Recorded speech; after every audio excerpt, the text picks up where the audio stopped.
Shalom, bagaimana kabar saudara hari ini? Jangan lupa asupan makanan yang cukup hari ini supaya kita kuat menjalani hari. Dan juga jangan lupa kita butuh asupan rohani setiap hari. Maka pagi ini kita akan merenungkan firman Tuhan dari Amsal pasal 4 ayat 14 sampai 16. Amsal berkata, "Janganlah menempuh jalan orang fasik dan janganlah mengikuti jalan orang jahat. Jauhilah jalan itu, janganlah melaluinya, menyimpanglah daripadanya dan jalanlah terus. Karena mereka tidak dapat tidur bila tidak berbuat jahat. Kantuk mereka lenyap bila mereka tidak membuat orang tersandung." Jangan menempuh jalan orang fasik. Nasihat Amsal hari ini. Mengapa? Karena waktu kita menempuh sebuah jalan, kita akan tiba pada sebuah tujuan. Semakin sering kita tempuh jalan yang sama, kita makin familiar dan kita akan ikuti terus jalan itu. Saudara, saya pernah punya pengalaman, suatu kali mau ke Kenjeran, Surabaya Timur ya. Waktu saya mengendarai motor, saya setengah melamun saudara, dan begitu saya sadar, tahu-tahu saya sudah ada di jalan Pasar Kembang, mau belok ke arah Banyu Urip. Loh, saya mau ke Kenjeran kok lewat Banyu Urip? Karena saya melamun saudara. Kenapa saya bisa tiba di jalan itu? Karena saya terlalu sering, lebih biasa, lewat jalan Pasar Kembang ke arah Banyu Urip, kalau mau ngantar anak sekolah, kalau pelayanan, terlalu sering lewat jalan itu. Begitu saya nggak konsentrasi aja, saya akan otomatis ke jalan itu. Itu loh, akibat terlalu sering menempuh sebuah jalan, biasanya tubuh otomatis ngarahin ke sana kalau nggak konsentrasi. Saudara pernah nggak dengar ungkapan ini? Bahwa pikiran yang kita tabur akan menghasilkan sebuah tindakan. Tindakan yang kita tabur terus-menerus akan menjadi kebiasaan. Kebiasaan kita akan menjadi karakter kita. Dan karakter kita itulah yang akan menghasilkan masa depan kita. Saudara, oleh Amsal, hidup itu diumpamakan seperti sebuah jalan. Semakin kita memilih sebuah tindakan, semakin kita terbiasa dan jadi alami, sampai-sampai kita itu rasanya nggak enak kalau nggak lakukan itu. Nah, ini kan yang dikatakan oleh Amsal tadi, bagaimana bisa?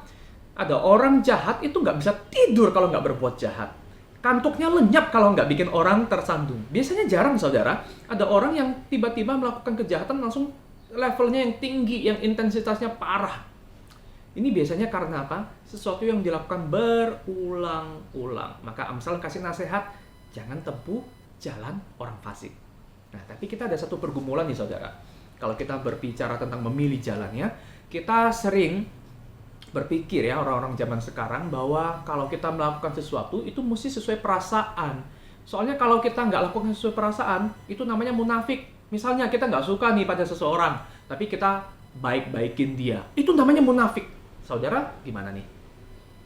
Amsal itu mengajarkan hal yang sebaliknya loh, saudara. Tindakan kita itu yang mengendalikan dan yang membentuk perasaan kita. Kalau kita nggak suka pada seseorang atau pada sesuatu yang baik, jangan berhenti pada rasa itu. Tetap lakukan tindakan kasih dan seringkali perasaan kita lah yang akan mengikuti.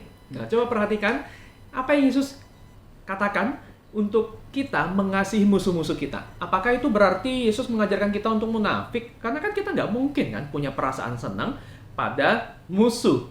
Nah, saudara, Yesus di sini bukan berbicara tentang perasaan. Yesus berbicara tentang jadilah seperti Bapa yang memilih tetap untuk mengusahakan kebaikan bahkan pada musuh sekalipun. Nah, saudara yang dikasih oleh Tuhan, jangan pernah menempuh jalan orang fasik. Tempuhlah jalan kasih. Dan kita akan melihat hati kita yang berubah mengikuti perbuatan kita, bukan perasaan kita, seperti yang Yesus lakukan. Mari saudara kita berdoa. Tuhan, perasaan kami sering kali nggak terkendali. Ajarlah kami untuk mendorong dan mengarahkan, bukan sekedar mendengarkan perasaan kami. Bahwa kami Tuhan pada jalan kasih, bukan jalan fasik.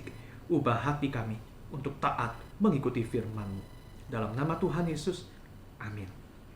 Selamat menjalani hari ini. Bila saudara punya pergumulan, silakan boleh mengontak kami, hamba Tuhan. Kami akan berdoa untuk saudara. Shalom.